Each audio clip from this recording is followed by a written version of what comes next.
Good day, ladies and gentlemen. Welcome to Stanificent Newsroom, where we bring you the latest news and updates from Nigeria and around the world, from breaking stories to in-depth analysis. Stay tuned as we delve into the headlines and stories shaping our world today. Hello, ladies and gentlemen, you're welcome back to Stanificent Newsroom Podcast. My name is Emmanuel Adeyemi, and I have with me Adesanya Deborah. All right, we're going to be discussing another amazing news that happened in Nigeria. And the news headlines is Jnr Pope is not buried by riverbanks by the police. If you have been consistent with Nigerian news for the past few weeks, this is one of the most tragic things that happened to Nigeria as a nation, to the entertainment industries in Nollywood, and even to young people around the world. To just know that something that came out of negligence could cost us the life of somebody. And now what we're hearing is that it wasn't buried by riverbank. And of course, this is coming as a response to different news. Some people said it was buried. Some people said he went on the boat ride without vest. Some said he angered the gods. Some said he poured Fanta, something like that. So what do you think about the situation, about the fact that it wasn't buried by riverbank? What exactly is the problem? Why are we debating about where he was buried? The Anambra State Police Commander said the body of the Nollywood star was not buried by the riverbank, but is still in the morgue where the body is being kept. But the commander, the SP Ikenga Tochukwu, made it known that some people that died during the incident, that three families agreed that the body should be buried by the riverbank. But later, a family went back to dig out the body of their daughter to take it to their house to do proper burial. I mean, I'm sorry, I'm not much of a traditional person, but this riverbank burial situation, what is the phenomenon around it? Was it because they died in the water that they have to be buried by the riverbank? Is that what you think is happening? Because normally when somebody dies, they go and bury the person somewhere else. So why are we talking about riverbank here in this situation? Was it because they died in the river? Or according to some general expression? Traditions, when people died by the riverbank or in the river, they have to be buried there. Why? It's just the tradition to appease the river goddess. Or basically, this is more of a traditional perspective. Am I correct? This comes yes. From but logically speaking, now, since the police have told us that he's not buried by the riverbank, he's in the morgue, why are we still having a lot of uproar about? Because I noticed many Nigerians are angry about it. Some traditionalists, like you said, they are feeling like, oh, it is buried if it's in the morgue, spirits can be angry, stuff like that. What do you think about that kind of situation, based on your personal perspective about this whole riverbank situation? Do you think it's necessary to be buried by riverbank to realize in the river? During this present day time, I think it's not necessary to be buried by the riverbank again. Just take the body to the proper place to be buried. I mean, like the person you said that was buried earlier and was digged up and stuff. Did anything happen to the family after? No, so nothing happened. I really think this is just Nigeria's being superstitious as usual. I mean, thanks so much for your time. Thank you so much. We appreciate your time. You've heard it, guys.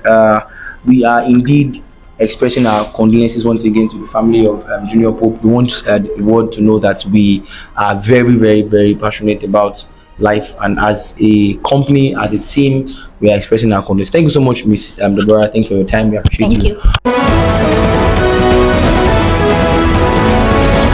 All right, guys, welcome to Stanificent Newsroom Podcast, where we discuss the latest happenings in Nigeria and the world at large.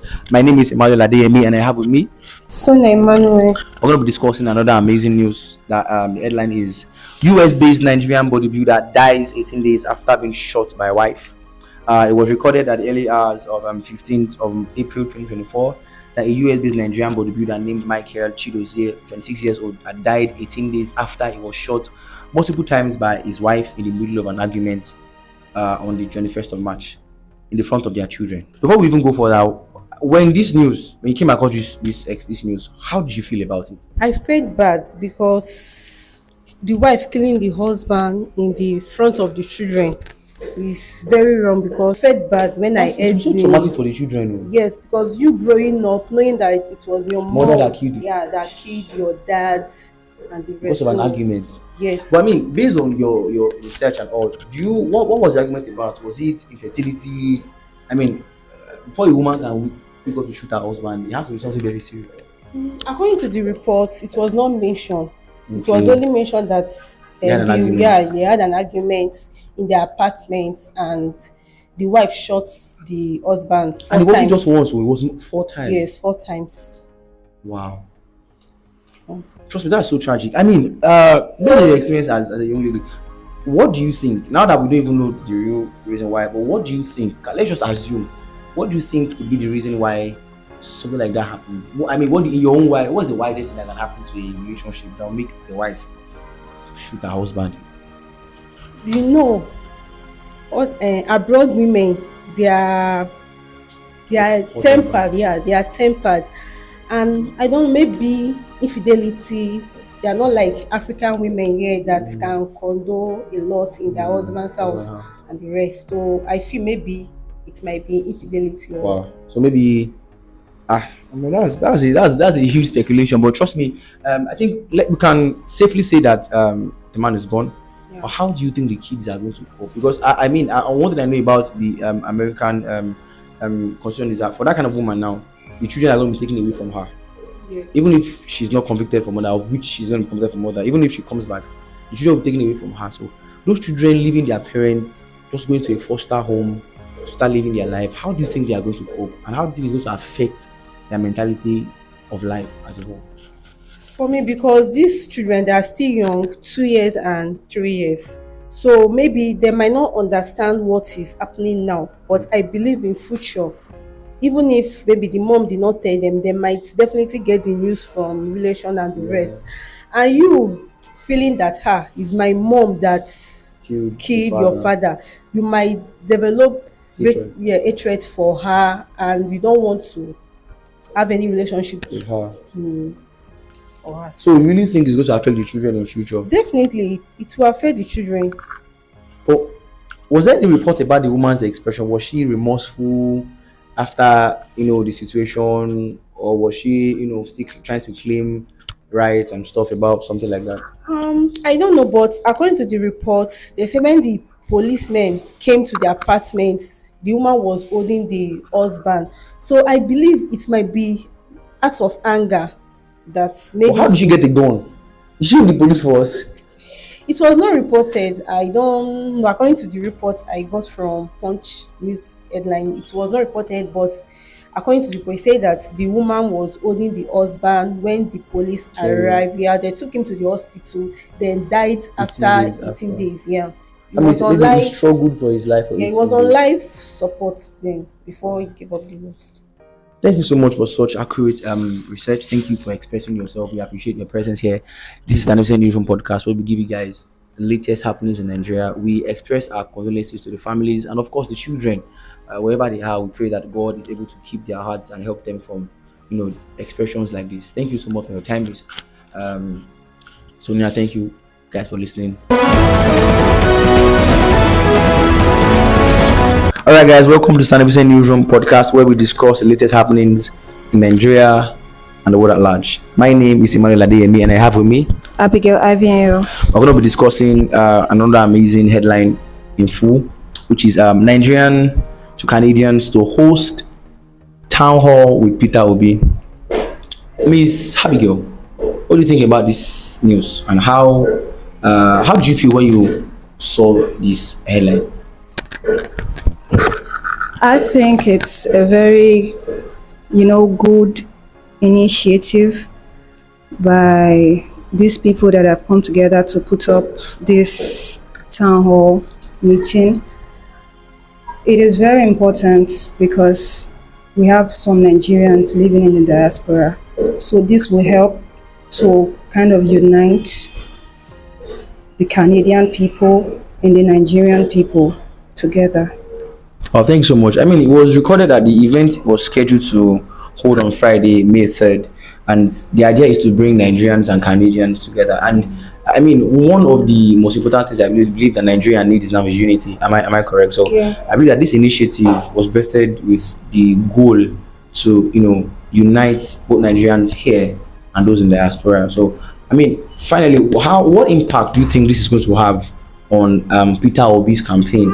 And what impact does it also have on the nation as a whole?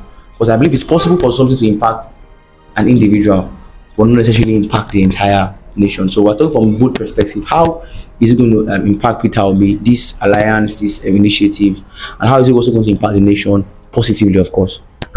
I think this is going to help Peter Obi by being able to, look out for support from other for support from other nations like Canada, Nigerians in Canada, yes, as we have here right now, and for the nation as well. This is going to be very great. Like, if we are able to do this, from the report gathered, it shows that Nigerians are already very happy. Like, they are already showing interest in all of this, meaning this is going to help us to go global. This is going to help us to have more opportunities to do more things. Like, this is going to bring more opportunities for the country, not just for the country, also for the people in the country. So I really believe that this initiative is going to go more than just a campaign tactic for Peter Obi. It's really going to add value, because I mean, if Nigerians in Nigeria, of course, and Nigerians in Canada are able to come together, imagine that blend of perspectives, that blend of mentality. They're coming from a different environment, able to share ideas.